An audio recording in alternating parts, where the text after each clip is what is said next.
For 3 years, my sister-in-law treated me like unpaid staff at every family event, and everyone just let it happen.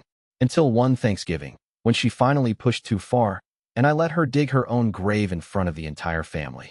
Let me start from the beginning, because the ending only makes sense if you understand how long this went on.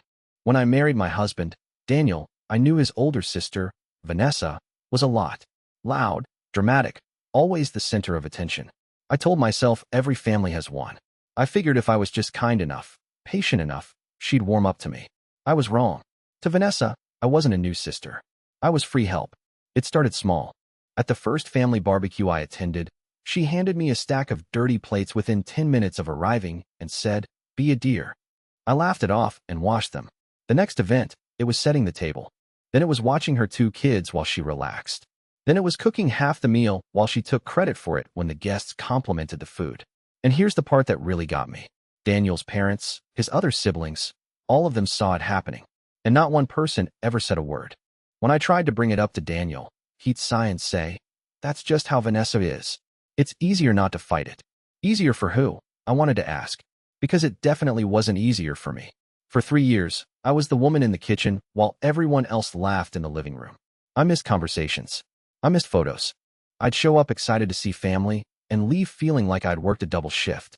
And the worst part was that Vanessa knew exactly what she was doing. I could see it in the little smile she gave me every time she handed me another chore. She wasn't oblivious. She enjoyed it. She enjoyed having someone beneath her. I almost stopped going to family events entirely. But I loved Daniel's parents, and I didn't want to lose that. So I kept showing up, and I kept quiet. I told myself it wasn't worth the drama. I told myself I was being the bigger person. But somewhere in year 3, something in me just went quiet and cold. I stopped hoping she'd change. And I started paying attention. Because here's the thing about people like Vanessa. They get so comfortable being awful that they get sloppy. And eventually, they overreach. I just had to be patient and wait for the moment. And that Thanksgiving, she handed it to me on a silver platter. This particular year, Daniel's mother, Carol, had been unwell. She was recovering from surgery and couldn't host like she usually did. So she asked if the family could do Thanksgiving at Vanessa's house instead. Vanessa, of course, said yes immediately because she loved the spotlight of hosting. What she did not love was the actual work of hosting. About a week before, Vanessa called me. Not Daniel. Me. And in this sweet, syrupy voice, she said, "Since you're so good in the kitchen, I was thinking you could come early and handle the cooking. I'll be so busy making everything perfect." Making everything perfect, meaning decorating and taking photos for her social media while I sweated over a turkey for 12 people. And normally, this is where I'd sigh and say yes. But this time, I just said, "Sure, I'd be happy to help. Send me the menu, and I'll plan it out." She was thrilled. She thought she'd won again. What she didn't know was that I'd already decided. This was the year it ended. Not with a screaming match. Not with me storming out. But by letting her own behavior speak for itself, loudly, in front of everyone whose opinion she cared about. So here's what I did. I showed up Thanksgiving morning, exactly on time, with every single ingredient. I was polite. I was cheerful. And then I cooked the best Thanksgiving meal that family had ever seen. A perfectly golden turkey. Homemade stuffing. 3 kinds of pie. The whole house smelled incredible. Vanessa floated around in a nice dress, taking pictures, occasionally popping into the kitchen to say, "It's coming along great," as if she had anything to do with it. But this time, I did one thing differently. As I cooked, I quietly kept every receipt. Every grocery receipt for the food I'd bought with my own money, because Vanessa had conveniently never offered to pay for any of it, not once in 3 years. And I kept my phone nearby, recording little voice memos of her instructions, the way she ordered me around, all of it. Not to be cruel, just to have the truth, in her own words. The family arrived around 2. The table looked stunning. And right on cue, the compliments started. "Vanessa, this looks amazing. Vanessa, you've outdone yourself. Vanessa, how did you do all this?" And Vanessa just smiled and said, "Oh, it was a lot of work, but I wanted everything to be perfect for our family." 3 years, I'd swallowed that. 3 years, I'd let her take the credit. But not this time. I waited until everyone was seated. Until Carol, my mother-in-law, said warmly, "Vanessa, honey, you really did a wonderful job hosting. I'm so proud of you for stepping up while I couldn't." And that's when I gently set down my fork and said, "She really did do a beautiful job with the decorations. They're gorgeous." Vanessa beamed. And then I added, calmly, and I'm so glad I could handle all the cooking and pay for all the groceries, so she had the time to make it look this nice. The table went quiet.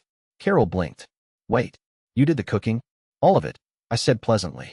I came at 8 this morning.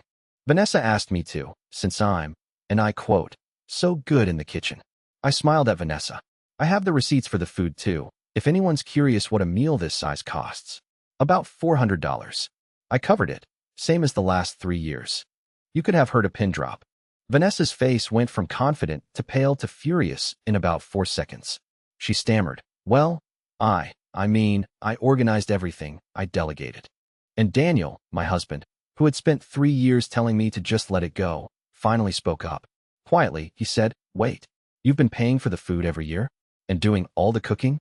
And we just let everyone think it was Vanessa. I looked at him. Yes, for 3 years. The silence after that was the loudest silence I've ever heard. Carol turned to Vanessa, and in this disappointed voice that only a mother can do, she said, is that true? And Vanessa couldn't answer, because it was true, and everyone now knew it. I didn't yell. I didn't gloat. I just picked my fork back up and said, anyway, the turkey's getting cold. Let's eat. I worked really hard on it. And we did. Here's what happened after. Vanessa left the table early and didn't come back down for the rest of the night. Nobody followed her. For the first time in 3 years, I sat at that table and ate a meal I'd made, surrounded by family who now knew the truth, getting thanked by name. Included in the conversation, in the photos, all of it. Daniel apologized to me that night. A real apology. He said he'd been a coward for letting it go on, that he saw it the whole time and chose comfort over standing up for me. We had a long, honest talk. He's been different since. Better. And Vanessa? She hasn't asked me to be a dear since. At the next family event, when she opened her mouth to hand me a chore, Carol cut in and said, Vanessa, you can handle that yourself. She's a guest, just like everyone else. I almost cried. I spent 3 years thinking being quiet made me the bigger person. But staying silent didn't make me bigger. It just made me invisible. The moment I let the truth speak for itself, everything changed. Not because I fought, but because I finally stopped covering for someone who never deserved it. So tell me, was I wrong to expose her at the dinner table in front of everyone? Or did she have it coming after 3 years? Let me know what you would have done.